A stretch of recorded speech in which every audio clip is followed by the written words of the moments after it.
All right. All right, well, good morning, everybody.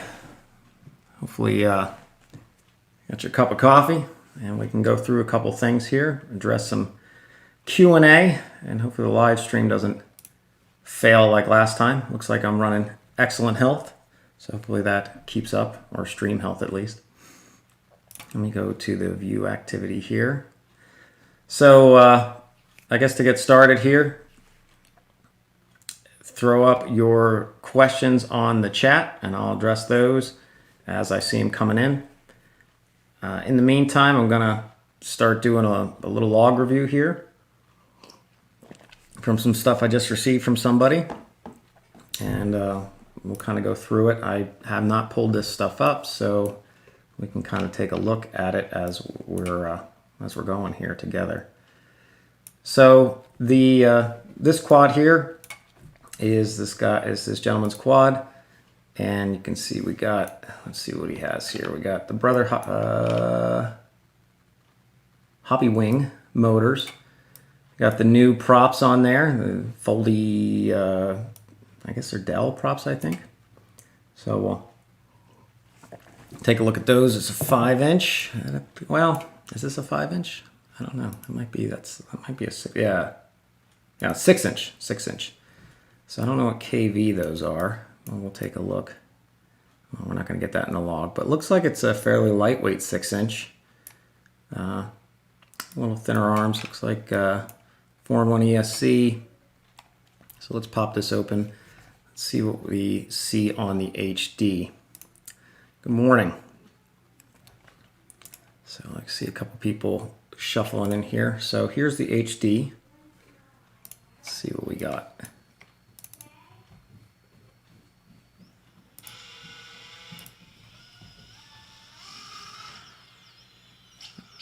All right.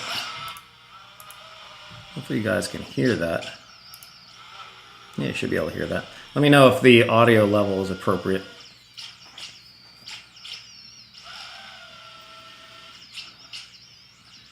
So PD doesn't look like too bad for the overshoots. It's like a little bit of hop on the yaw moves, but those are pretty stiff yaw moves on a 6-inch. That's somewhat to be expected. Typically when you see a hop like that, that's a motor saturation issue.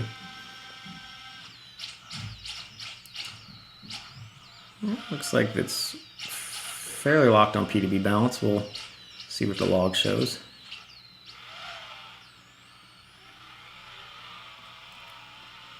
What we got going in here? It's like on throttle chop, there's a little bit of wobble.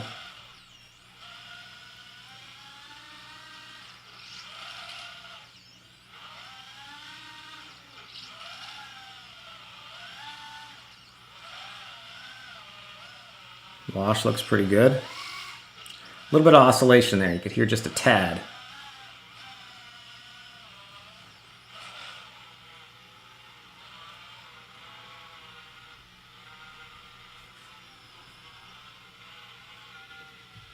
Rocking the DJI. Very nice.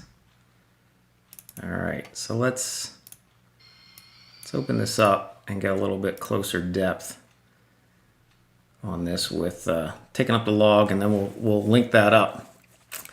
So as everybody's rolling in here, like I said, is if you have questions, go ahead and pop them into the chat box there, and I will do my best to address them. We're only here for an hour. I have some other stuff I have to get to today on a busy Saturday. So get them in early, I guess. All right, so popping open this log, this gentleman here, we have a number of just little arms and whatnot. I guess some testing. Looks like we have 2 longer flights. I'm gonna go with a hunch that it's probably this last one here. So we're gonna open up that, and we're gonna do some, we're gonna bring the video into the background as well. So to do that, so a couple things just to get started with this. If you're new to the black box thing, this is typically what I'll do. So I'll take a look at the HD. It looked pretty good to me. There was a couple things I thought I heard. It's more hearing things than seeing it, but saw a little bit of a bounce on some yaw moves and heard a little bit of oscillations. I can see them here already, actually. And it's hard to tell. This is kind of still on the ground, so we'd have to look a little further into it. But what I'll typically do then from here is, if you're not accustomed to the UAV tech trace templates, so I'm going to go ahead and hit open. So you open a log if you're into looking at this. Other than that, you just look at the HD, which honestly, the more you do it, you just can tune based on flying in HD. The logs are a really good way to visualize stuff so you can really understand what's going in the background. But like I said, as you get more accustomed to tuning and whatnot, you don't necessarily need the logging until you're almost done. And then you can kind of go in there to see certain things. Like if you're getting an oscillation, it might not be, which axis is it coming from? So that's something the logging can help you out and show you, and then you can make adjustments from there. Okay, so if you first time you ever did black box, you open it up. The first thing I would recommend then too is go into, if you go to tiny.cc/UAV tech, it will take you to, yeah, I think this directory. Yes, you'd see this directory here. And then you go into this BBE trace templates. You can, after you have the log open, you can hit open here again, which is kind of confusing. And then you can open one of these trace templates. If you're on the latest version of Blackbox, you'd click this one. Now I already have mine open, so I'm not going to do it. But you'd click open. You'd click this, hit open, and then nothing's going to really change on your screen until you hit the number keys on your keyboard. So it's these up top, not the number pads. The number pads won't work. So workspace file, could it be outdated? You've changed it. So in general, the question was by 24K James, the workspace file, could it be outdated? Have you changed it? Nothing more than a PD. Caps on the main. Yeah. So not really. I mean, I keep it up to date. I mean, maybe there's a few tweaks that have been made to it semi-recently. Depends when's the last time you downloaded it. But if you go into here, I actually have this Word doc and PDF too as well that outlines. I do need to make an update to this, and I'll drag it over. But this gives you what each one, like, if I press 1 on the keyboard here, bring this over here, bring this over here. So if I press 1 on the keyboard, that's this. So RC rates, debug modes, blah, blah, blah. The one that I don't have on here, so I really need to update this Word doc and PDF, is number 4. And number 4 is the one I look at for PID tuning the most. So yeah, I need to do this. So these files are up to date, but this is not. Now though, when you get to like 5 and 6, those aren't really defined. I mean, I use them for when I'm like working with some of the devs. We look at a lot of times when you're coding something up, you'll make a debug mode for it, because even the best coders in the world make mistakes, and that's what this thing is with some of these firmware things. They're like, we don't use black box. Like, are you kidding me? I'm an engineer. You always have your work checked. That's ridiculous. So anyways, I'm not going to get on a big tangent. They use black box, or God help you. But so they'll make a debug mode to see that it's working right, and even if it's working right, sometimes there's tweaks and it could work better. So I think, yeah, number 6 is debug modes. A lot of debug modes are centered around roll, since there's only 4 slots. So you have the roll stuff up here, and then debug 6. This is just whatever debug mode is set, and then the motor's down below. So that's 6. That's not really documented in that thing. But other than that, everything else is the same. So between number 4 here, which doesn't show up, which we'll be looking at today, I use number 4 and 0 a ton. But those are the big 2 ones. If I really want to see how P and D are working in regard to reaction to the gyro changes, I'll look at number 3. So 0, 3, and 4. The ideal world, that would have been like 1, 2, and 3, but this kind of evolved over time. I've made videos on this, so I'm not going back and change it, because then all those videos would be wrong. So I'm just going to leave it. Sometimes with like in engineering, sometimes if you do something, it's fine, but you're like, well, I could make it a little cleaner. It's like, is it wrong? No, then leave it. If it's technically wrong, then change it. But if it's just a preferential thing, you leave it, move on, or you'll just never be done. So I'm applying those rules here. Okay, so back to this. Opened up the debug, open up the log, open up the trace template thing. I'm gonna go ahead and hit open again. And I'm going to click on the file here and go do my log reviews. So that is here. So you can see, I guess from, just so you guys know, like, I've been doing this quite a while. I do this for people. So the advice I'm giving is not just theory. This is all in practice stuff, and it works. Like, there's a number of people that it's not good. We go through it. It's good. Sometimes you really get to, with any quad, you get to mechanical limitations. So you get to a spot and it's like, well, I still have a little bit of this and that and the other thing. It's like, dude, I mean, you can only get so far. I mean, flight dynamics are flight dynamics. Prop washes, your props are too heavy. You need more powerful motors or a lighter frame or lower pitch props. You know, you have to make mechanical adjustments. You just get to a limit. So, all right, let me see some other questions coming in. Much appreciated, Mark. So, who does FPV? Or I could just send a log. Facebook message if you have time. You think I might be able to take a peek? Maybe. I'll have to pop over to Facebook here after I go through this one. Guys should be able to see the chat on there. Yeah, so, oh, actually I was covering up some of my stuff here. Oops. You know, sometimes it's hard to get good help. So that, you guys weren't seeing the traces here. What I'll do is I'll take the live chat off here as I go. So, all right, sent you a log. I'll take a look at that. 24K James, that's at 5. Mod host, you probably there. Medical devices. I'm working, yeah, okay. You changing the tunes quad for somebody. What do you charge to tune a quad for somebody? Depends. So Rob Cop FPV asks, what do I charge to help somebody tune? It depends what level of service you're looking for. So if you go to tiny.cc / tuning services, the thing is, I'm trying to not take on as many people. So I'm still going to do it, but not as many people as before. So if you go to here, tuning service, it's just service, no S. That will take you to this PDF. This outlines the service options. Depends if you're, just doing logging in HD, like we're reviewing here, or sending the thing. But there's different structures in here, and there's instructions. You have to turn off certain things and isolate things down and do the proper flights and that kind of stuff. So that's there. Right now I'm still a little backlogged, so I'm not taking anybody new right at this moment. But if you're interested in that, and you can wait till like August, I'll take on a few people. At the end of the day, with like doing this, doing videos, wife, kids, job, I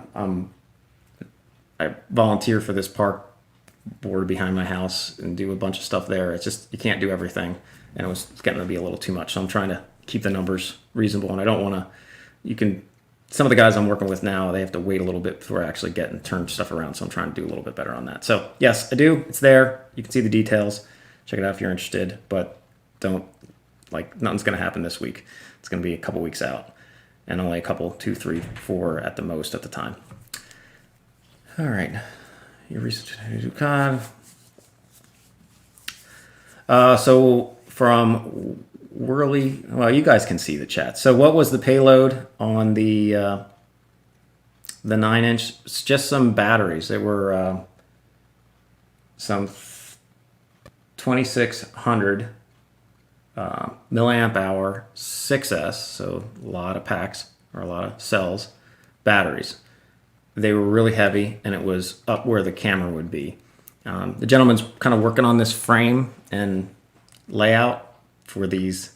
I believe it's a really expensive camera setup. Like, I think the cameras, from what I've heard, are like $30,000. So they're insured in the whole deal. But anyways, he wanted to get this right. He had it on KISS. You could see the bobble it had. He wanted to get that resolved, so we resolved that on KISS. And actually, I tuned the KISS flight controller and then, obviously sent that back.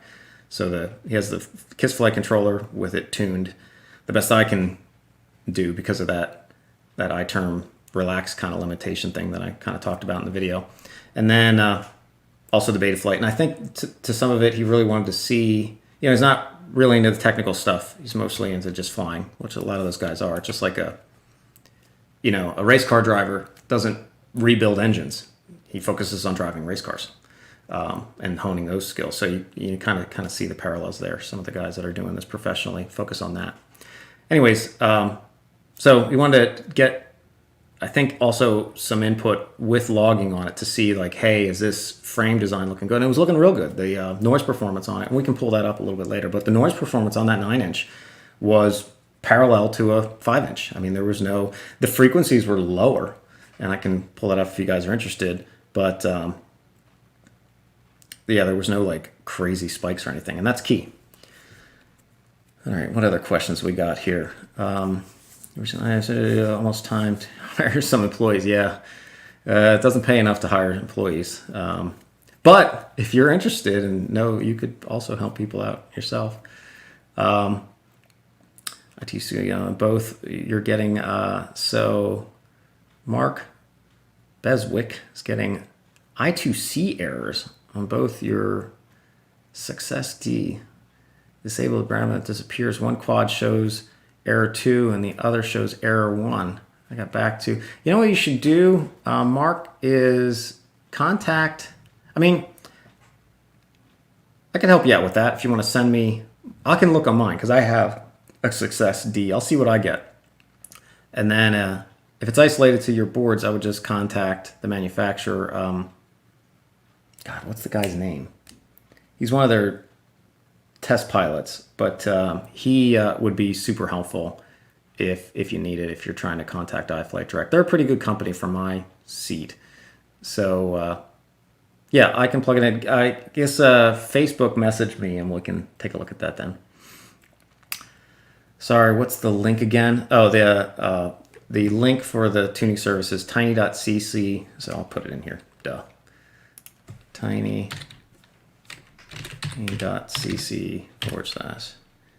/PID tuning service.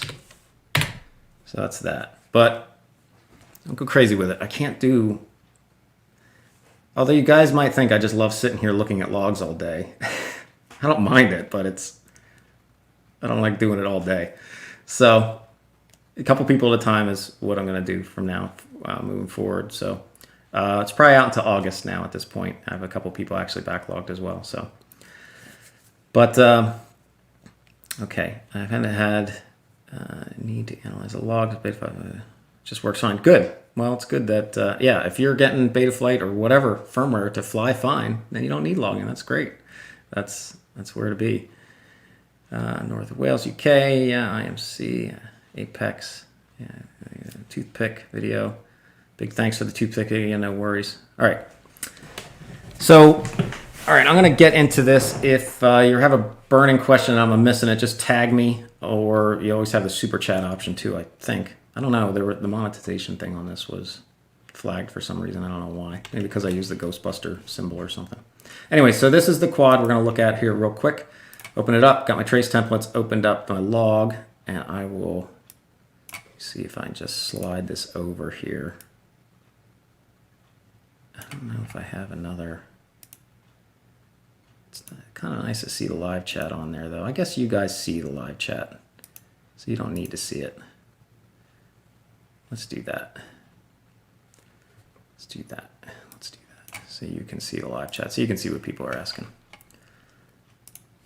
Okay. I was impressed with the log of the build yesterday. Discovered that it was very much on the top of the set point. Yeah, buddy. 24K James is, if your gyro is tracking your set point, that's the definition of locked. That's the thing that I struggle with sometimes is what, in the hobby, what people perceive as locked or whatnot is like if it flies the way you like it, and some people are just used to a little bit of delay in the quad tracking the sticks, like your brain gets used to that. So then your perception, it's locked. And that's awesome. That's, if it's flying the way you like it, that's all that matters.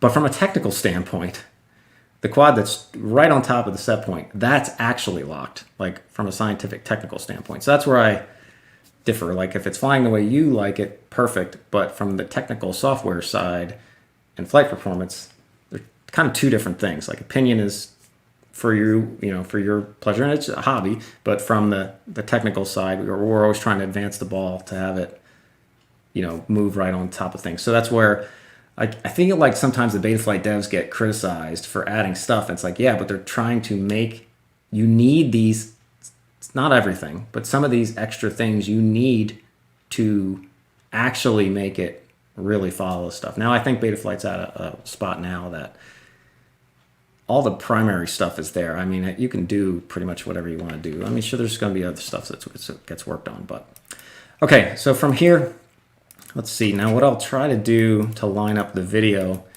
is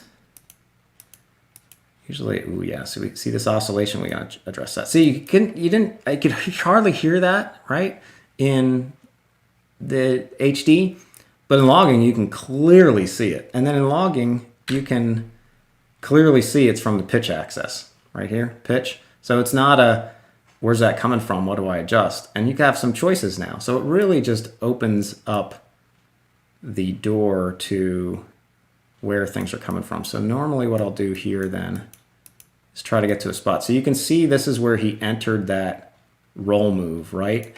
So in logging, what you can do is find that spot where you entered the roll move or where it armed. You hit M for marked point. So you just hit M on the keyboard. And then you back up. Usually the video, now you got to kind of like ignore the traces at this point. Now we're kind of like looking through the traces right at the video.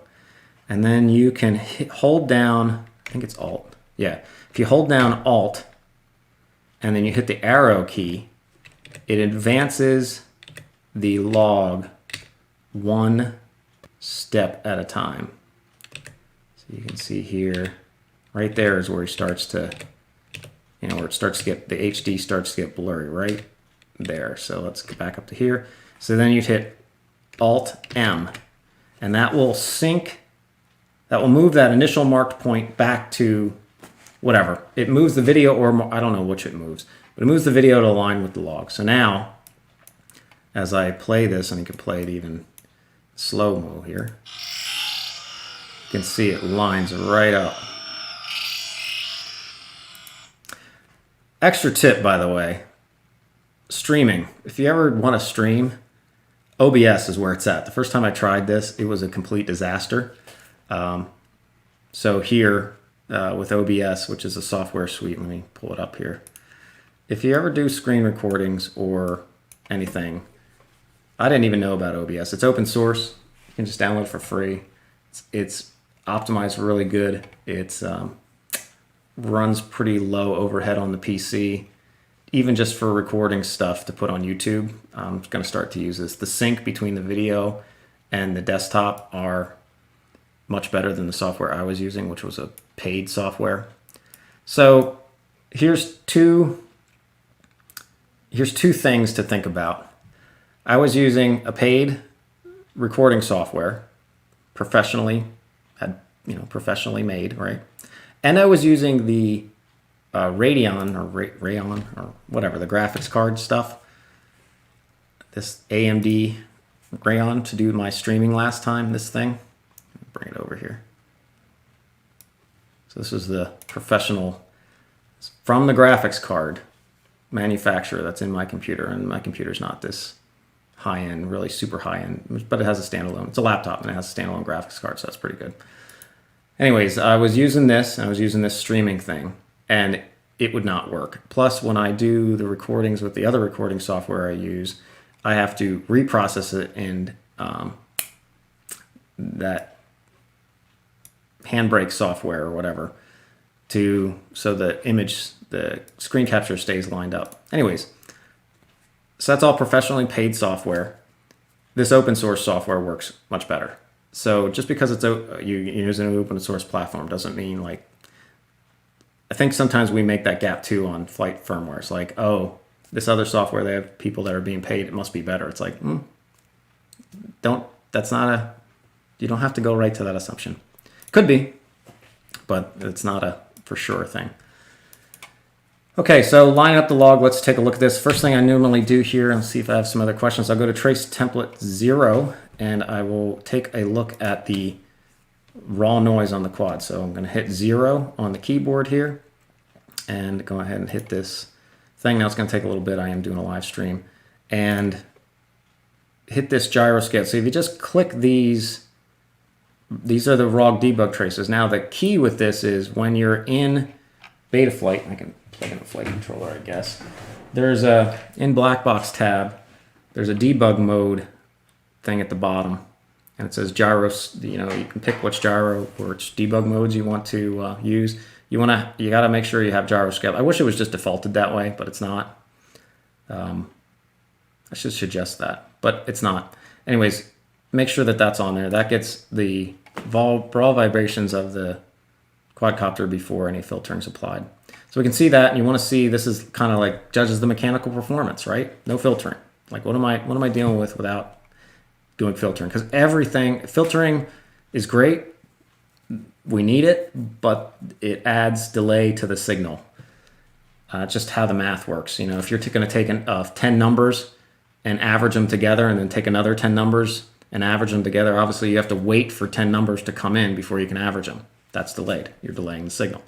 And then that'll, as the 11th number, and you're doing the next average, but you're always 10 numbers delayed. Now that's a lag moving average filter. That's not exactly what we use for filtering, without getting into a lot of details about filtering, which I've done a lot of, I know a lot about filtering.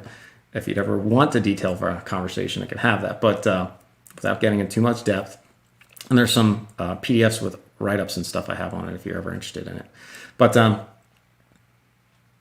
we're not using that kind of filtering, but it's the same principle.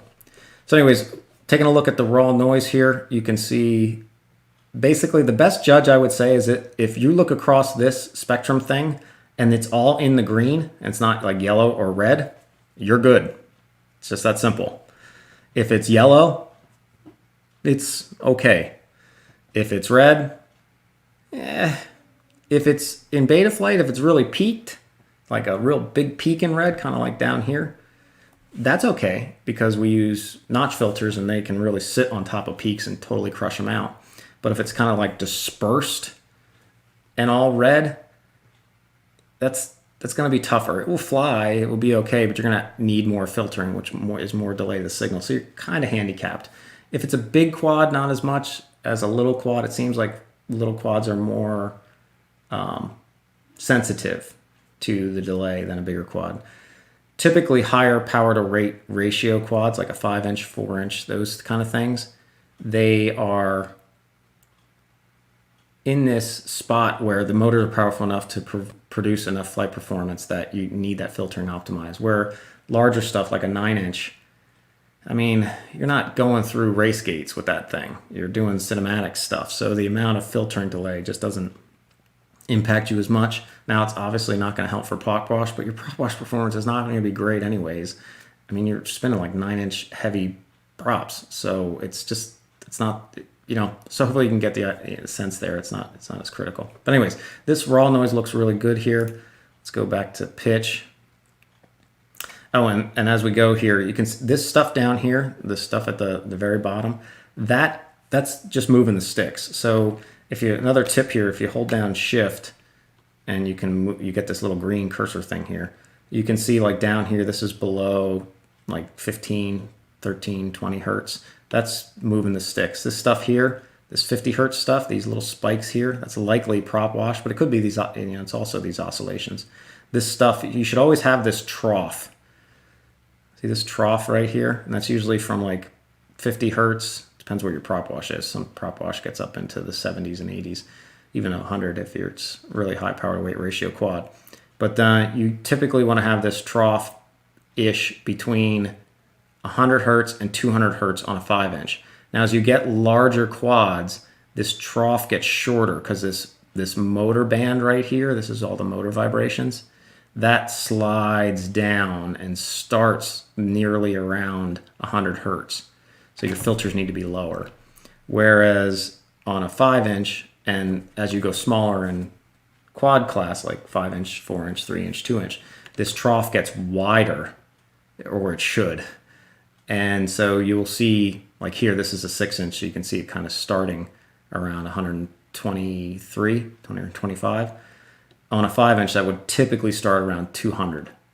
On a 3-inch, around 250 to 300, and go from there. Now, as you get into the whoop class, that trough kind of starts to come back down again, just because it has ducts and all these other things. So if you're not seeing that trough, that's a problem.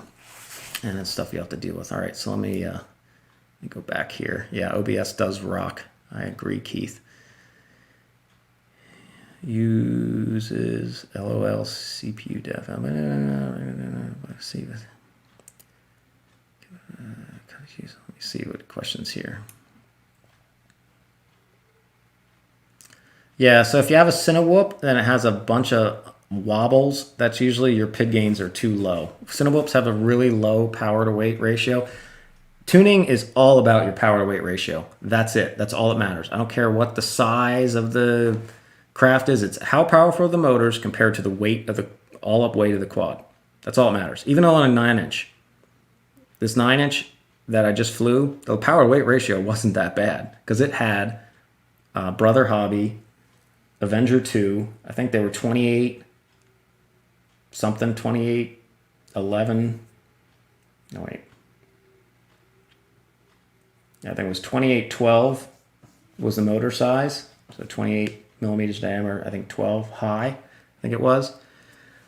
And that's everything. When you're going to these bigger quads, like the 6, 7, 8-inch, I think the mistake sometimes people might make is that they use their 5-inch motors on the larger frame. Don't do that. Get bigger diameter motors. You need more torque. And obviously, if the magnets are farther out, that gives it more torque. Just like if you're spinning your bicycle tire, right at the center, you have to really push hard to get the tire to spin. Where if you move your hand to the outside of the bicycle tire, it's no big deal. You can just spin the tire super easy. So the tire is your prop, basically. So the closer the smaller the diameter of the motor bell, the more or less torque it's going to have. The larger the diameter of the motor bell, the more torque it's going to have. And as your props are increasing in size, it's almost try to figure out the ratio you have from your prop diameter to your motor diameter for like a 5-inch and hold that. But you won't be able to because the props grow bigger than the motor bell diameters, and hence why larger quads then need higher PID gains because the torque of the motor is lower generally. Now they can make that up in magnets. It's not an absolute rule, but generally that's the issue that folks run into. All right, 1K, that doesn't help often. Let's see some other questions here. Do you have any Avenger? Do I have an average of how much delay if filter sliders are all to the right? I have an exact thing that you can look at to show how much delay is at any given setting. So if you go to UAV Tech, so it's tiny.cc/UAV Tech, and you will get this directory, and you pull up this. We're on Betaflight 4.2, but the filter setup's all the same. So just click on the 4.1. I mean, I guess I could probably do that eventually. Save as this and just call it 4.2. So this Excel spreadsheet, this is actually what got me all started into YouTube and everything. When I got started in this, there was no good numbers or understanding in broad sense of how much the filters were delaying things. There were some obtuse graphs with no labels on the axes for what the delay was of a certain filter. Drove me crazy. So started doing a lot of research on it. And understood it well, and I was trying to develop some sort of sheet that grew into this, and this, it shows you exactly how much delay you have at any given thing. So you can come into here, you can open this up if you have Excel. This is set up to be, I think, pretty much default. I believe it's default, yeah. So I'm going to turn on a dynamic notch. I'm going to set my Q to 250, or I'm just going to turn on the RPM filter, set my width to 0 for the dynamic notch. That's what we normally do, and you can turn things on and off. And then here's the sliders up top. So here's the delay at 1.0. It's about 5 milliseconds of total phase delay, and they call it phase delay because it has nothing to do with how fast you're doing the math. It again gets back to this averaging thing. You could do the math at the speed of light, or you could do the math over a 4-day period. The delay from the math on the signal is going to be the same. So it has nothing to do with like this 32K, 8K. That doesn't make a difference. These are not moving average filters. So, and all the firmwares out there use these same filter fundamentals, because this thing where Betaflight or any of these they're not inventing anything. The PID loop cycle, that stuff was invented in the 1900s. All these filters are in the audio industry. All the, when you turn down the treble on your car radio, it's using a low pass filter. We're using the exact same low pass filter because sound is vibration, and the vibration on your quad is vibration. It's all the same. So anyways, so it's 3 milliseconds from the gyro lag, and then there's 2 from the D term. And as you move up, now obviously all these filters are dynamic, so there's your throttle. I usually just leave it at 50%. That's generally where you start to see prop wash kind of kick in. So you can move your throttle up and down and see the different delays of different things. But if you grab the sliders here and move them up, and then this is all graphed. This is the delay from each individual filter. This is the overall composite delay. So this is the gyro. This is the gyro. This is the D term. This is them added together. So delay of each filter, the composite delay with basically adding all these together on the gyro, then D term total together. And then this is the attenuation. This is the attenuation of each filter. This is the overall attenuation, so how it's killing out noise. A signal is coming in as a vibration. If it's attenuated at 1, that means it's whatever the amplitude of the signal, the vibration is, it's multiplied by 1. So it's not attenuated at all. Anything multiplied by 1 is the same number. If that vibration is multiplied by 0, if I zoom in here, that's what this is. This is the attenuation strength. If you have a vibration that's coming in, it's multiplied by 0, that's completely crushing the vibration. So as a result of doing this, I was able to kind of bring to the surface of how amazing notch filters are.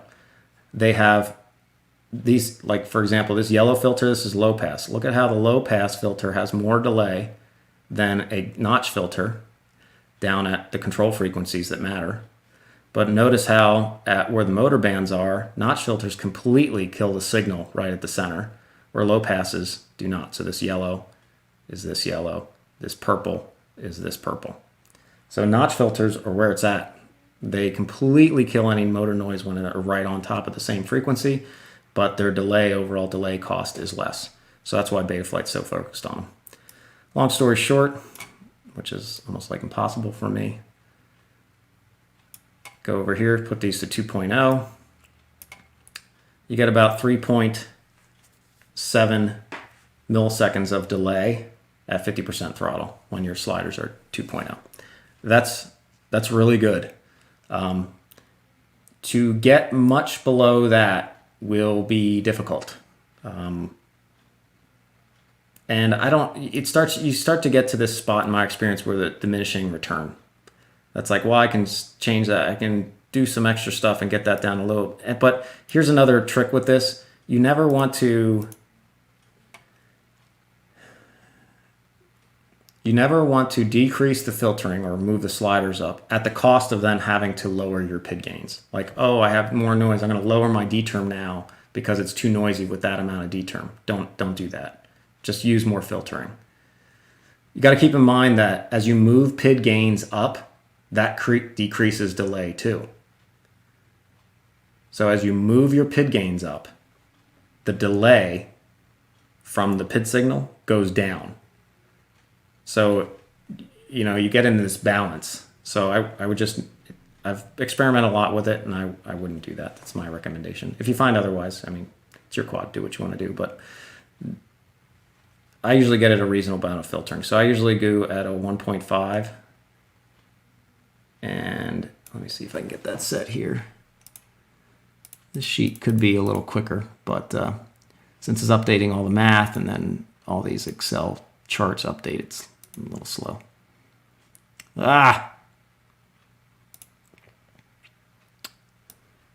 Anyways, there, close enough, good. So that gets me around 4.3 milliseconds of overall delay.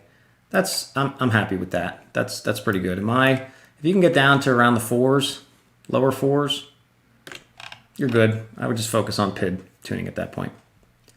So that's my advice, and that's a 50% throttle. Obviously, as I go at higher throttle amounts, so usually in your heaviest prop wash, around 60 to 70%. Let's just do 60, I guess. 60%.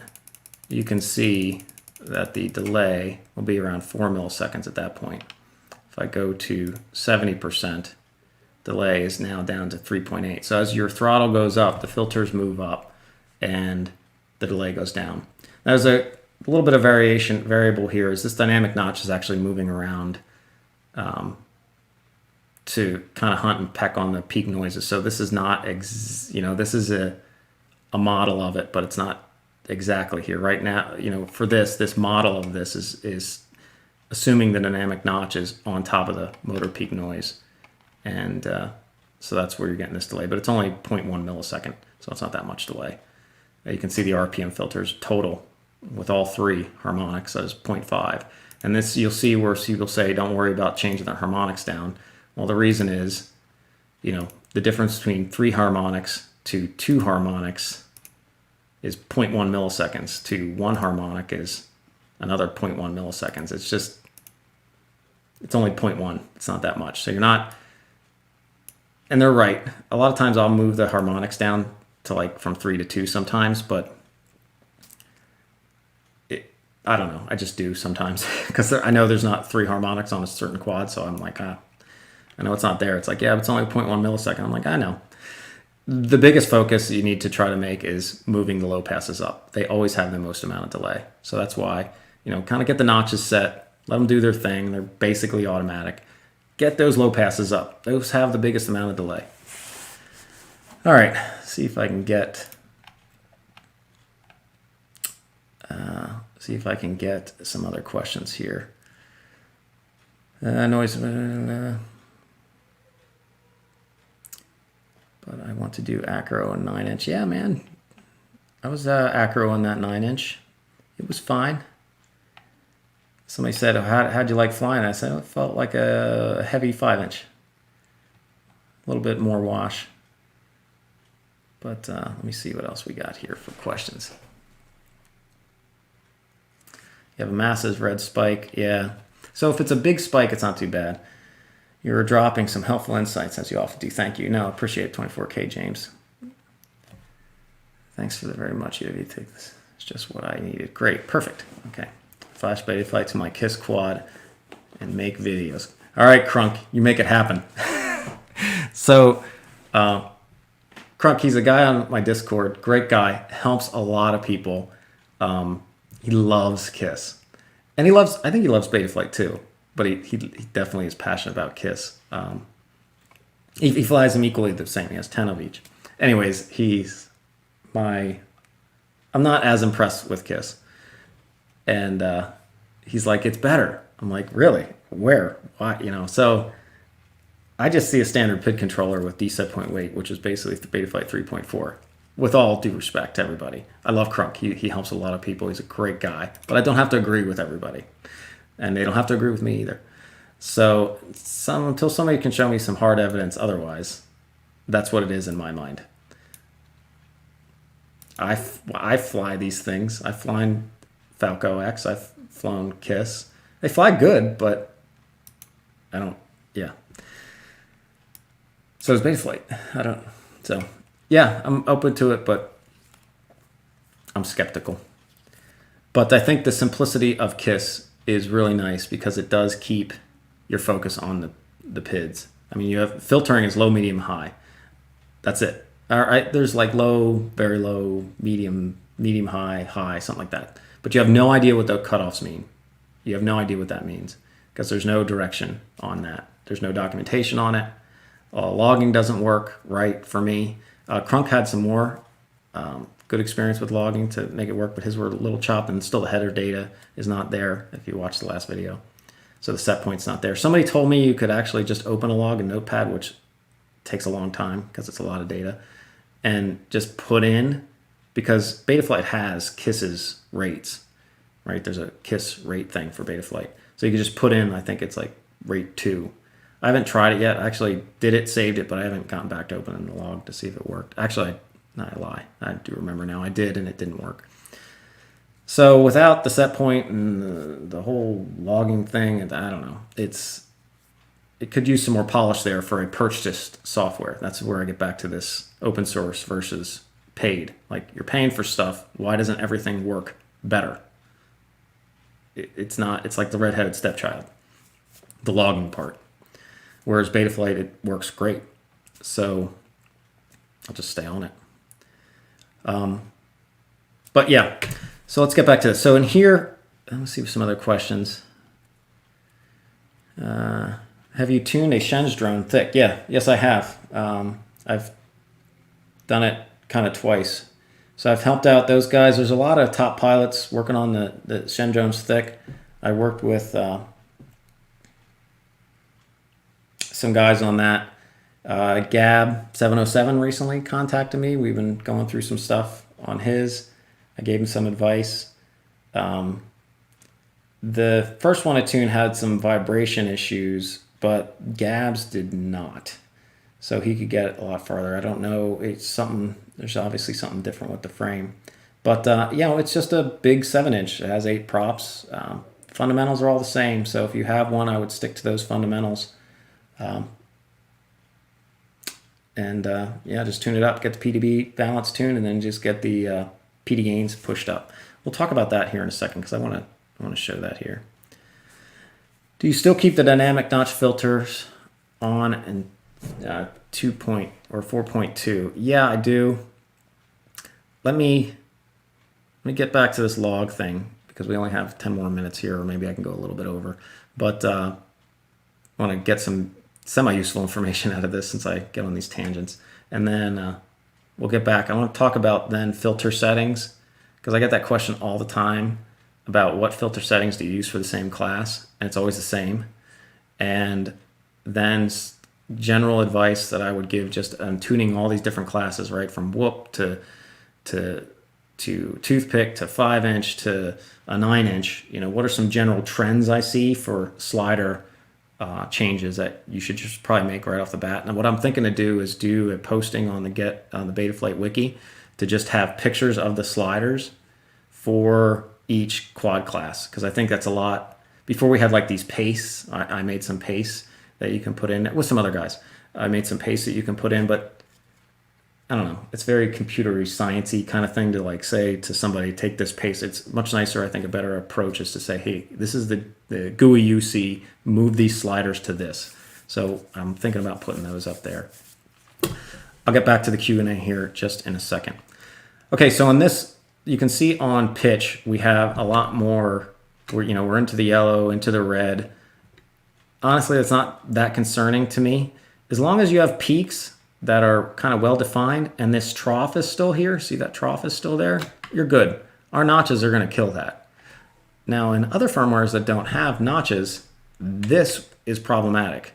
But you saw in those notch attenuation graphs how it totally kills that out. Red spikes, not a problem. Yeah, red spikes, thanks 24K James for the $2 super chat. Yeah, red spikes are generally not an issue, and I'll show you. So if you click on here and then go ahead and click on this, this is the processed after the filtering. You can see it, they're gone. Now you can see further, and what really matters, it's not so much as are they gone in the gyro signal, but do they show up in the D-term signal? So go ahead and hit the trace spectrum analyzer on the D term signal, you can see, although the amplification of the general noise base is higher, that spike is not there. So my general advice and guidance is on the gyro signal, you are trying to crush out all spikes. So you don't have any more spikes when you click on these traces here. Now this oscillation is this stuff down here. We'll deal with that in a little bit. That's a PID tuning thing. But you can see there's no motor noise spikes when you click on the gyro signal. You don't even want, ideally you don't even have like humps. And then when you get to the D term, it's just basically going to raise that noise floor up, because the derivative, that's what it does.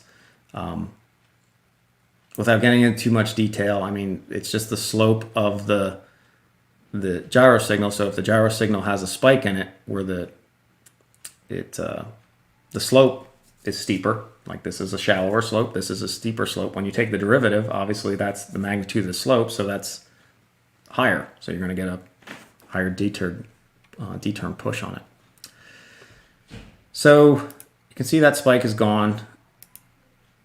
Roll access here, we'll look at the D term. So this is typically what I'll do is I'll look at the raw noise, then I'll just go right down here and I'll look at the D term noise. Both D terms noise looks fine. So he has a little bit more on the pitch than the roll, but basically all up on this quad, the raw noise performance in my book is fine. There's nothing wrong with it.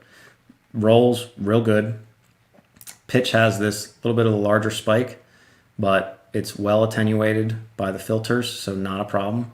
As long as the red spikes that you have are kind of well defined here, not just this broad, but it's kind of this well defined kind of spike, and it might be over here, it might be over here, it doesn't really matter. It's semi well defined like this within maybe a, I don't know, what is this, 100 hertz window.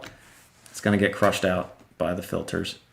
And then let's look at the yaw axis here. You can see, there you go. So I guess general advice when you're looking at these, if you have broad-based noise, you want it to all be green. If you have spikes that go up in the yellow and red, that's fine too, as long as they're kind of well-defined, not all over the place, or it's not just the whole noise levels way up into the red. If you have broad-based noise that's in the yellow into the red, that's bad. That's I would try to figure that out.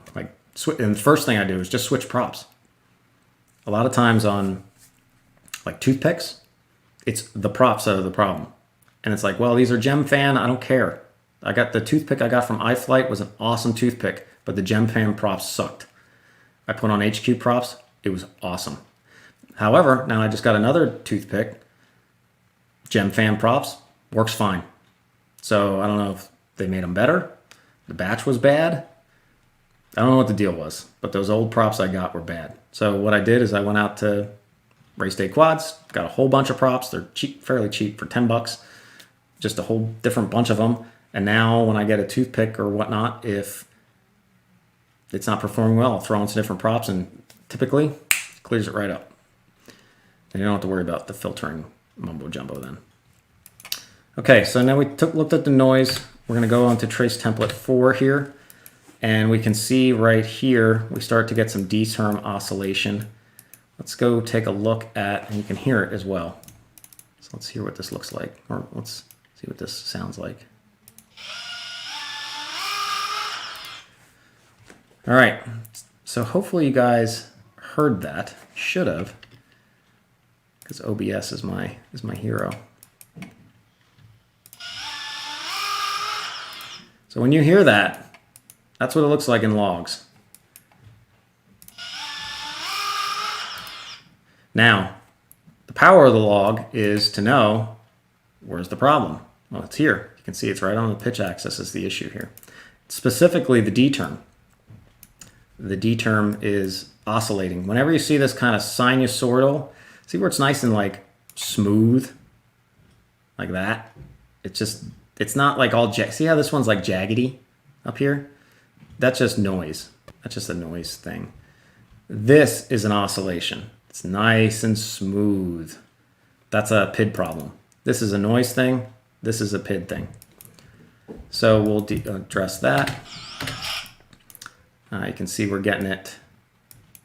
So let me go into the header file here. So let's look at some of the settings. So I always appreciate this if anybody's doing log stuff. Feed forward 0, so we're taking that out of the mix. We have iTerm relax set to 10. So that takes iTerm out of the mix when you go into sharp stick moves. So we just have the P and D. That's it. That's how we get our P and D balance. iTerm relax is taking the iTerm out of the picture because it locks it when you do a sharp stick move, and feed forward 0. If you don't have, if you're doing KISS or Flight 1 or something else, I would set whatever feed forward, like if you're using Flight 1, I would set to have sim mode off because there's something in sim mode, either a D-term kick or a feed forward or something. There's something pushing the PID controller with the P term. They won't tell you, they won't talk about it, but there's something. It's not magic, and there's not gremlins in there. And what you would do is, so you turn sim mode off, and then you would turn the iTerms down to basically almost off. If you turn them totally off, your quad's really going to drift a lot. But I would turn them really low, and then that's the way you can isolate stuff if you don't, since you don't have iTerm relax. Anyways, turn off D-min here as well, so you can see that's turned off. It would be nice if these were up here now, just like they are in the configurator, but they're not. So don't forget to look down here. So this is isolated to just these two things. He already has the D gains moved way up on the 6-inch, which is good, man. And let's see, it looks like these are typed in, so it doesn't look like he's on the slider. So this 70 might be a little high. So maybe 65 or 60 might be the ticket there. Now the key, when you're moving these gains around, is you got to keep these in ratio to each other. So when I say PDD balance, or anybody says PDD balance, PDD ratio, PDD, all this kind of stuff, it's literally 45 divided by 60 is a 0.75 P to D ratio, or balance, whatever you want to say. So when you move the D term down, for example, say I move this, let's do 60 divided by 70, it's a 0.87. So if I want to move the D term down to say 65, then I'd take that times 65. So I'd have to move the P term down to about a 50, 55 or 56. Usually I just round these off, and you can see he did the same here, which is awesome. It's not that touchy where it's like 1 or 2 points makes that much difference. I mean, you're pretty honed in. If you're tuning to the degree that like 1 or 2 PID gain, points you think make a difference, well, you're really going to think it makes a difference when the humidity goes up or down, or the temperature goes up or down outside, because that also makes a difference because the air's thinner or thicker. So just round them off to the nearest 5. And here I would probably just pick 55 just to keep it simple instead of 56. I like to keep just like he has here, just nice. I usually just keep it to the nearest 5. So anyways, you'd move these down together. So when I'd say like, hey, move this 60 down to 65, you'd also have to move this down as well to keep that same PDD balance. But does he have the right PDD balance? Is the PDD balance good? So let's take a look at that. A lot of times for that, you can see we have Expo turned on here. I'll turn off Expo. You can actually see more overshooting if your Expo is off. When you're seeing stuff like this, let me turn off the image in the background. This to me is an underdamped condition. Let's see if we see it some more. You can see how the gyro is kind of like stopping short of the set point. This is the stick. This is the commanded roll rate. And then it's kind of slowly going up to it. That's an underdamped condition. Let's see if we have it again. We have it here. So what we have here is we have the D term starting to oscillate, which is kind of folding through into the roll axis here, but we still have some underdamping going on there. Let's see if we underdamp there.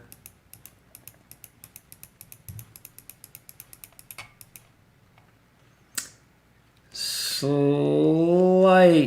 this is really close, but looks a little underdamped here as well.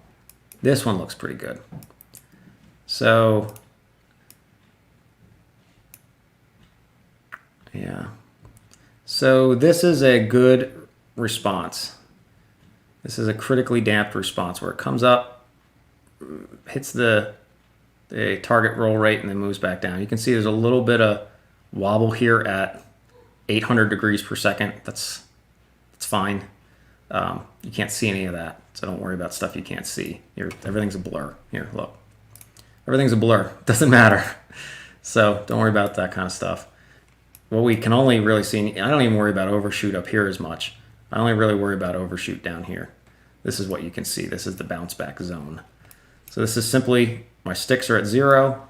I'm moving my stick to full forward. The quad moves up to do full forward roll rate, and then it rolls back down to 0 down here again. So that looks good. So let's see, I'll get wrapped up here. So this looks like a critically damped. So it looks like the pitch access to me is good and critically damped. There's, it might be a little bit overshoot here, but there's not down here. I wouldn't worry about it. That looks good. And you want to have your P term really aggressive. So I would tend to have a little bit of overshoot. If you can't ever see it in HD, so you're not going to know. But I would tend to have a little bit more overshoot here to have more of an aggressive P term than not. Now here it didn't hit the target. Yeah, this is just wobble. This is that wobble you saw on when he was doing the yaw moves. And the reason he's getting that wobble is you can see the motors here are going to full saturation. So 2 are spinning up as much as they can. They're not going to 100 because it's trying to keep the rest of the quad in balance. And then doing the same thing. You can see there is the yaw is just sluggish. This is why yaw doesn't need D term. It's just sluggish all the time.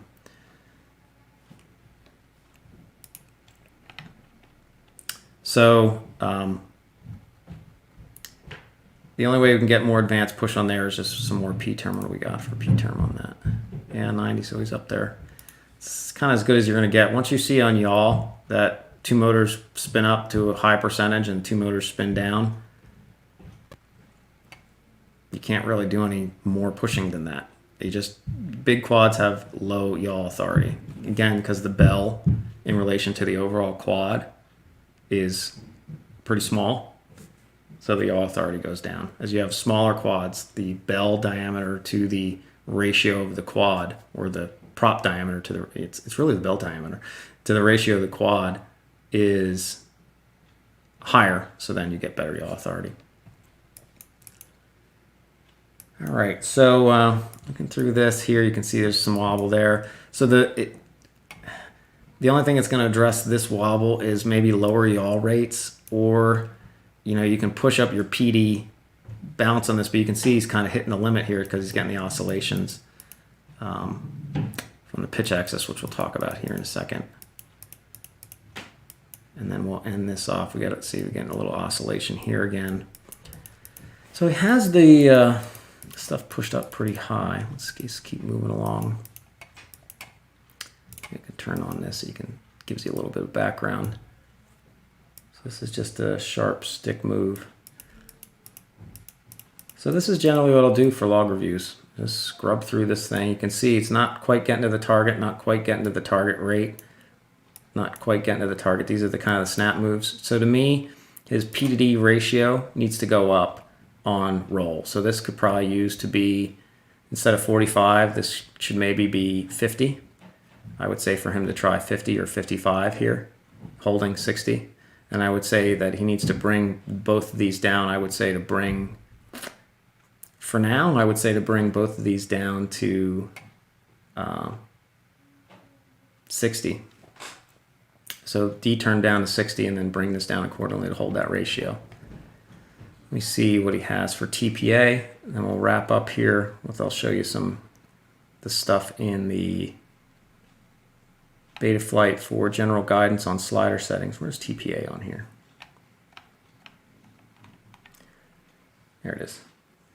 So Other thing you could try to do, so you can have, this is a me thing, the TPA is up at 1750.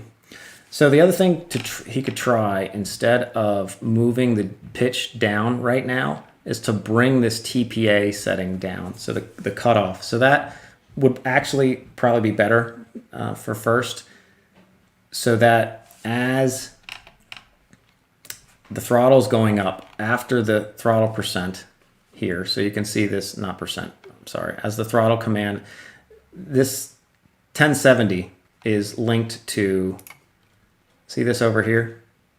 So once the throttle gets up above, see that, the millisecond or microsecond reading here? So once it gets up above 1750 right now, because that's his TPA breakpoint, it starts to ramp, Betaflight will ramp down the D gains. And at 100%, it will ramp down the D gains by 65%. So it will cut them down drastically.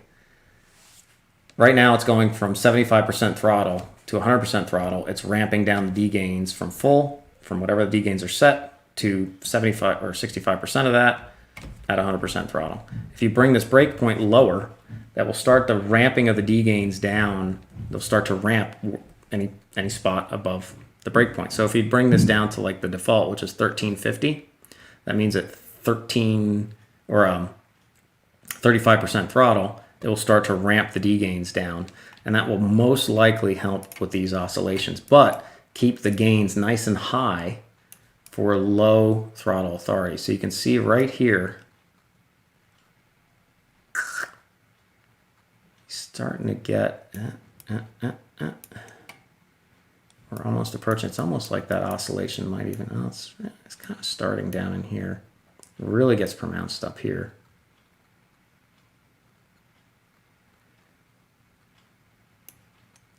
You can see 1750 is where it really starts to pronounce. So I'm wondering, to some extent, he's right on the edge with these D gains. So you start to get a couple of things that can happen there. Either the ramping down of the D gains is actually causing the oscillation at full throttle, because now his P-to-D balance is way off. He was pretty good with the dampening, like the critically damped, or the amount of P-to-D ratio on the pitch axis. So as he ramps down TPA, or the D term, after 75% throttle, that could be throwing off the balance enough that it's starting to oscillate at full throttle. Easy way to tell on that, if that's the culprit or not, is you just, in TPA settings, just set this to 0. So in Betaflight, you would just go into the rates profile tab and set that to 0. Go out and do a full throttle punch, see if it oscillates anymore. If it doesn't, then it was definitely the ramping down that was causing it. If it gets worse, that means it's not the ramp, it's not the TPA causing it, and then maybe I would try putting in the 1350 for 35% throttle and see if that helps with the oscillation. I would try those things. Ultimately, the problem is the D gains are too high. So the 70 is too high. The reason I'm going to that extra effort to say, hey, why don't you try those two things, is because it's nice on these larger quads, these 6-inch quads, you definitely need higher PID gains for low PID authority. So when you're at 0 throttle, you need to have a lot of PID authority. We can use TPA to do that. You can use thrust linear to do that. So thrust linear is basically TPA, but TPA, it just brings PIDs down. So at TPA at 0, it's like this. TPA at whatever, say we set this at 50% throttle, this is 1500, it will ramp down the D term to 65% of it. Where thrust linear is more like this, and then it's right at 50%. So as you increase thrust linear, it lowers the PIDs up top. Yeah, up top at 100% throttle. At 50% throttle, the PID gains are the exact same as whatever you have input, and it raises the PID gains down at 0% throttle. So thrust linear is kind of like a dual action TPA. It raises it below 50% throttle, crushes it, or lowers the PID gains above 50% throttle. TPA is just one thing. It's flat, and then it just lowers the stuff above the TPA breakpoint. So there's options in Betaflight. So I think my final recommendation on this is, hey, go do a full go turn TPA to 0, do a full throttle punch out, see if those oscillations get better or worse. If they get better, obviously leave TPA 0. If they get worse, then lower the TPA to 13, 15 and see how that goes. And that's what I would recommend. The other thing, as we talked about, the filter settings I think are fine, wherever he has them set. So these are moved up. I'd have to put in beta flight. He could maybe be able to move these filters up a little bit. This one's pretty low, 70, 75. So you might be able to move these filters up a little bit. Typically what I'll do for somebody is I'll open up the configurator here, which leads us right into the next thing. And I'll kind of import the stuff. I wish the logs had sliders in them, but they don't. Let me see, how's this opening here? Let's see if there's any other questions. Oh, actually, gyro signal is clean. Yep. On 4.2 OpenTX nightly. So Tyler Williams is asking on Betaflight 4.2. So if you're using Crossfire and you want the Crossfire shot, you need to download Crossfire's specifically built nightly for Crossfire shot. Just go into the Google and type in TBS Crossfire shot, and it should take you where you need to go. I'll see if I can look at the same time.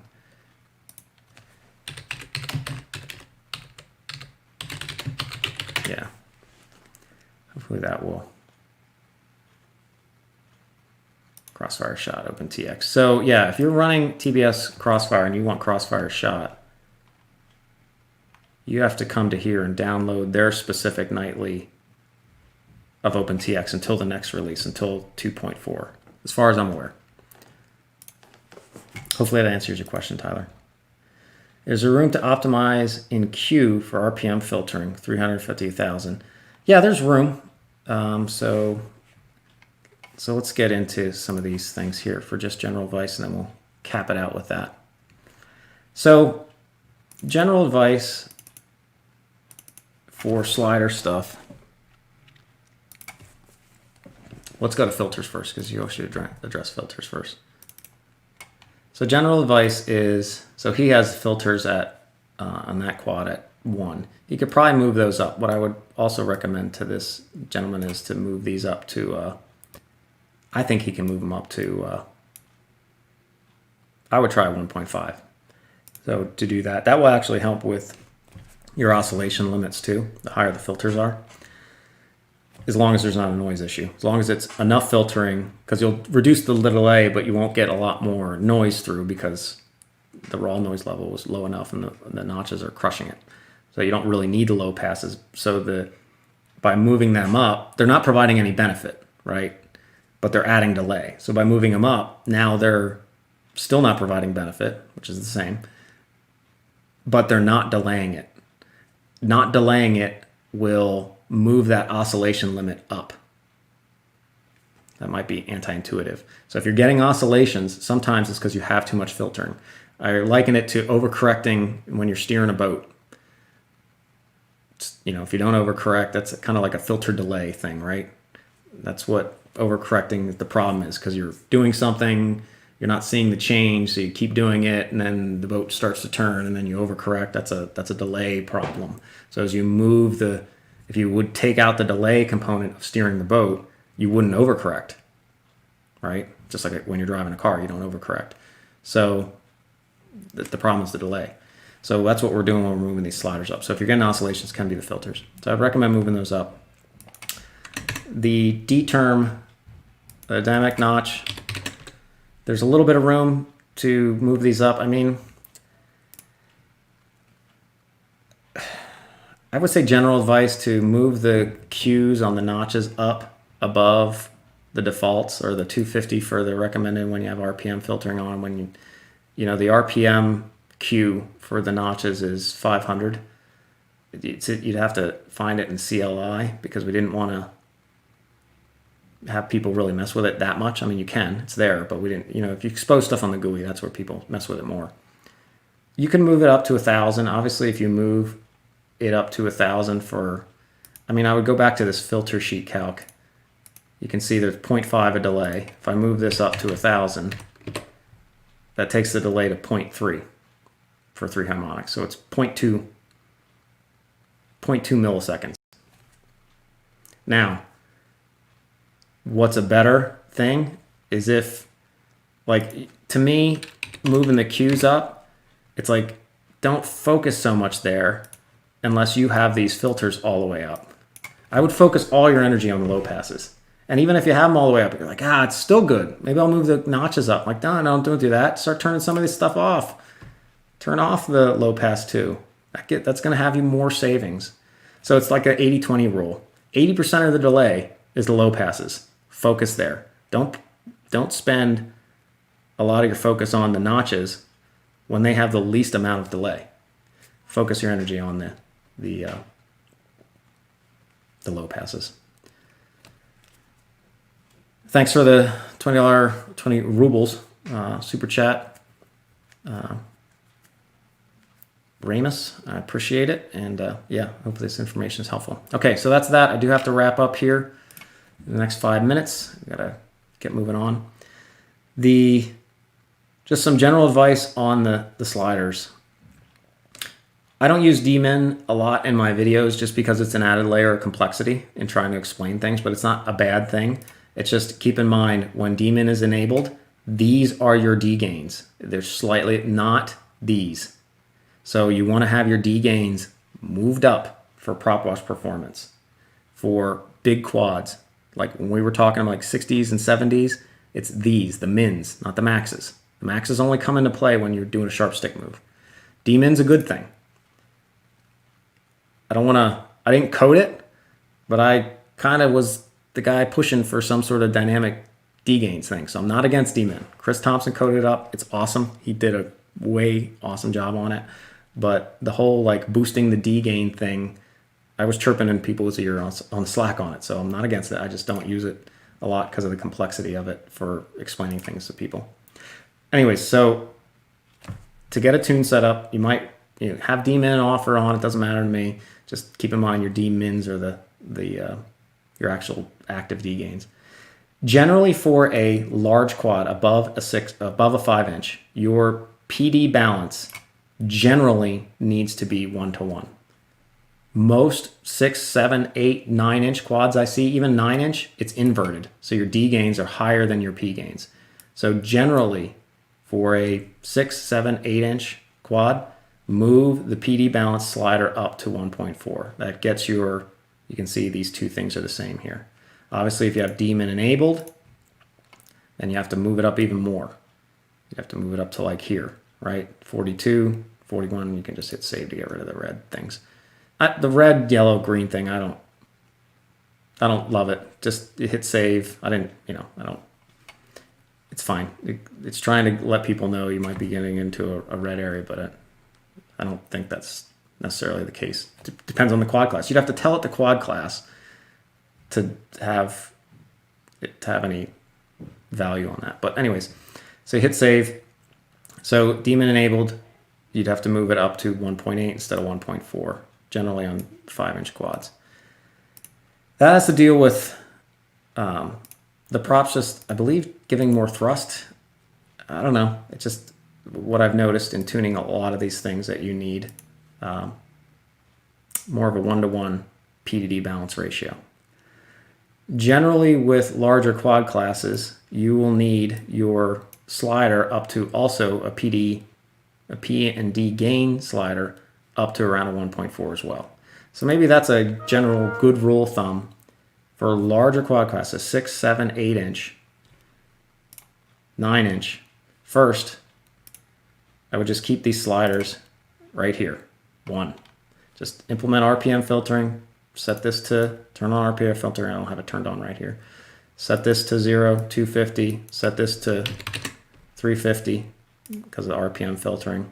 Set up, and in the next release of the configurator, that will automatically do these adjustments when you enable RPM filtering. So that will be nice. Just leave these at 1. Try to get these sliders moved up to 1.4, 1.4. That same rule of thumb goes for whoops.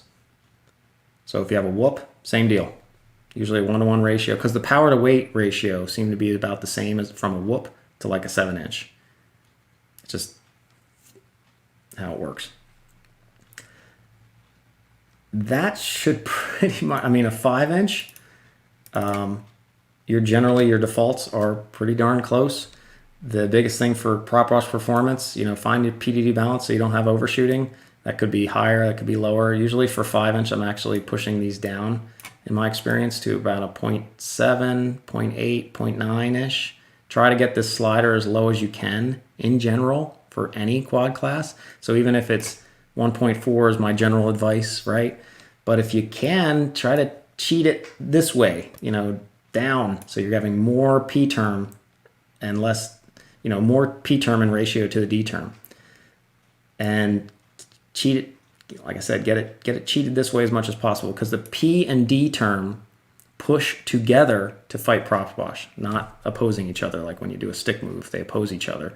But when you're in prop wash, they both work together to keep the gyro from going off course to begin with. Then when the gyro starts to come back to the set point, which is 0 typically, because you're not moving your sticks, then they oppose each other. So that's just how it works. If you look at trace setup 3, so if you want some more confirmation of that, sometimes people don't believe me, but if you want some more confirmation of that, just go into Betaflight, any log, go to trace template 3, go look in some prop wash moves, and you will see right here.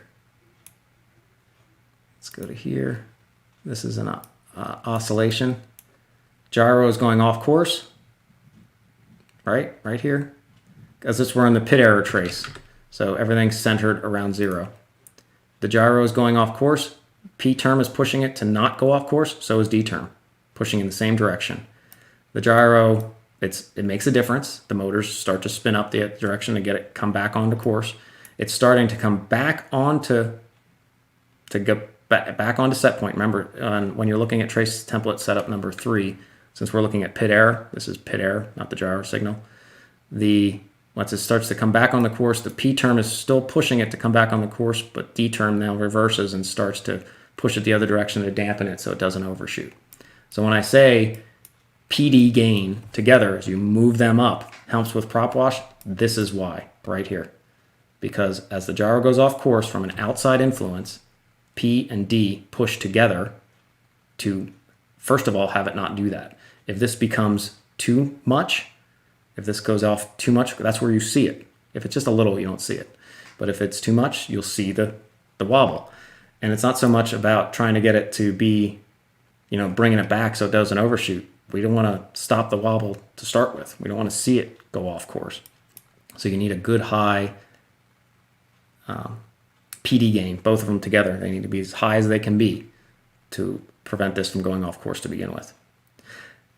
This is why you want your P term as high as it can be without getting an overshoot with the D term, so they both are pushing as hard as they can.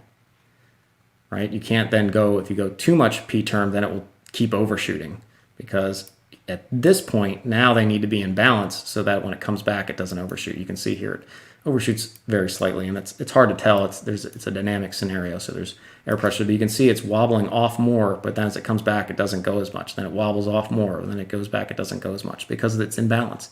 Your PDD balance is there. Now it's just the PD gain as much as it can be, and obviously there's certain mechanical limitations you run into as well. So it's not like, you do certain things, you just won't have any prop wash. It's like, well, it depends. Unlikely on a 6, 7-inch, 9-inch. It is likely on a 2-inch or a micro or 5-inch if it's really high power to weight. You always have prop wash. It's depending on whether you will see it or not. You will hear it, but do you see it? If you don't see it, it doesn't matter. You're always going to hear it, no matter what. So back to this. So you always want to be cheating this way as much as you can without getting overshoot and oscillations.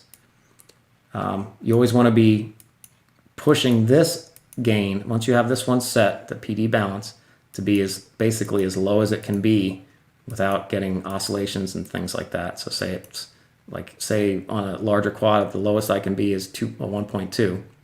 Then the next step is cheating this up as high as you can be without getting oscillations.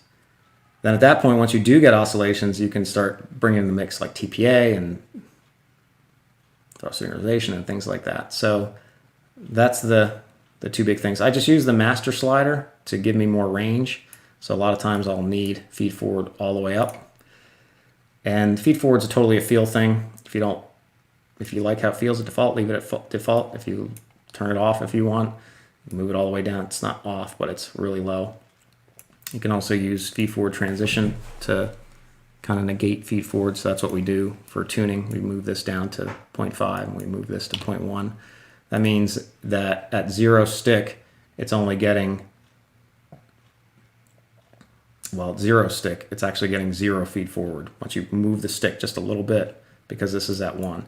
And as you get closer to full stick, then you get 100% of whatever these gains are. So at half stick, you're only getting 25% of these, or 50% of these gains. At quarter stick, you're getting 25% of these gains when this is at 1. If this is at 0.5, that's what I just said, but now it's just ratioed down. Hopefully that makes some sense. So that gives you some general advice on these sliders. Hopefully that gives you some general advice on these sliders. Let's see if there's any other questions here. If not, Mo, thanks for the €1. I guess that's a euro. Yeah, it's a euro. Super chat. Appreciate it. Mark, what about a very light 7-inch? More D than P. If it's the higher the power, so CS asks if it's a really light 7-inch. So the higher the power to weight ratio, then no. Then it's more likely near a 5-inch, which then you'd have closer to this kind of ratio. I don't even know what this ratio. I wish things were a little bit more in line, like 63 divided by 45 is not 1. See how it says 1? The magnitude of the balancy things here, the reason we did that is because then the sliders can all line up on 1, which is basically the default. So we know when the sliders are at 1, that's Betaflight defaults. Whereas if you try to line it up with the ratios, these sliders would be like all over the place and they wouldn't be like linked to Betaflight defaults in any way. So anyways, the higher the power to weight ratio, if the power to weight ratio of any quad class is closer to a 5-inch, then your PDD balance is likely, or the ratio between the two is like a 1.4. I usually see 5 inches from like a 1.2 PDD balance when you just divide the two gains. Between like a 1.2 to 1.7, 1.8. Rarely are they a 2.0 where the P gains are twice the D gains, but if you can, that would be good. The higher the P can be. What causes freakout? PD or filters on a 10-inch freakout? Jan S. What do you mean, like it flips out from the ground? If it's completely flipping out from the ground and your filters or your PIDs are default, then it's a filter issue. And actually it's a mechanical issue that the filters aren't enough to cover it up. Or if you mean like, I mean, the props could be off backwards, but it should shut itself off in a freak out like that. It depends on the freak out. If it's just like it's flipping out from the ground, just make sure the props are on right. And everything's default. If Betaflight does not fly on defaults on every craft you have, and I'm saying it flies good, I'm just saying it should fly. If it doesn't, you have a mechanical issue. Guaranteed. One way, shape, or form. It will fly on every quad class size. That's why the defaults are the way they are. So it flies safely on every class. I'm not saying it's going to fly good, but my superstar is over here looking at me. I'm almost done, buddy. I'll be right there. All right. You fly a flip and then it freaks out, not from the ground. Man, it could be filters or it could be PIDs. I have to go back to the log it, put it on the Facebook group, and they'll help you out. It could be a desync. It could be a lot of things. That's where logs I hate to guess. I just like to go right to logs. Like if you have an issue, just log it if you're on beta flight. That's the way to solve it instead of trying to guess and figure out stuff. And then it will tell you if it's a desync easily. In the next one, or I'll do another session, we'll take a look at what a bad gyro signal looks like, because you can definitely tell. Could be that. Could you have a bad gyro? Can definitely tell on them. All right, a couple more questions, and then I'm calling it a quits. My remix filter is at 2.0 plus the low pass filter rate of 7. Excellent performance. Good. Yes. Higher the filters can be, the better. Looks like some people like the live stream. Oh my God, the live stream is actually decent. Thanks. Yeah, OBS to the rescue. My 10-inch freaks out. What causes it? That was the Jan thing going back through. All right. Well, if there's any other questions, we'll try to do some more live streams. See if there's any other quick ones. And it's been an hour and a half. I was only planning for an hour, so did an extra half an hour. Can't get rid of wobble during smooth forward flight. Any general principles? Get your filters squared away, like I kind of talked about in this live stream, and then get those PDD gains. Move this slider up. If it's a big quad, you need to be more like in the high 50s, 60s, unlikely in the 70s, but somewhere in the 60s on the D gain. Turn off D min. You can keep D min on too, but just make sure that if you're looking at these gains when I'm talking about these 60s and stuff. Typically, when you have a wobble in forward flight, your PID gains might be too low. Obviously, though, your filters have to be kind of decent first. You have to have your PD balance first. So all these things have to they all have impacts on everything else. So you can't like skip one thing and expect it to perform well. So it's filters, PD balance, PD gains, then you're good. The feed forward thing is you can do it or not do it. But those three things got to be tied in. Lower TPA means less TPA, raising TPA. So this is the cutoff. So if you're lowering the TPA cutoff, let's go into this screen. There we go. If you're going into the cutoff here, this means it's starting at a lower throttle percent. So this is actually 35. Just take off the 1 and the 0. So this is 35% throttle. If this is 125, that's 25% throttle. This is lowering the PID gains by 65%. So it's taking whatever the PID gain is, multiplying it by 0.65. All right. Actually, I might have. Do I have that backwards? I think I might have said that backwards. No, this is this is lowering it by 65%. So it's not taking the PID gain, multiplying it by 0.65. It's taking the PID gain, multiplying it by 0.35. All right, guys. Well, that's it. Laid off the coffee. We'll see you on the next one. If you have any other issues, questions, there's always the Beta Flight Facebook group for logging advice and general help. Those guys all on there really know what they're talking about. So I recommend, even if it's just general advice for stuff, go to the Beta Flight logging Facebook group just for good advice in general.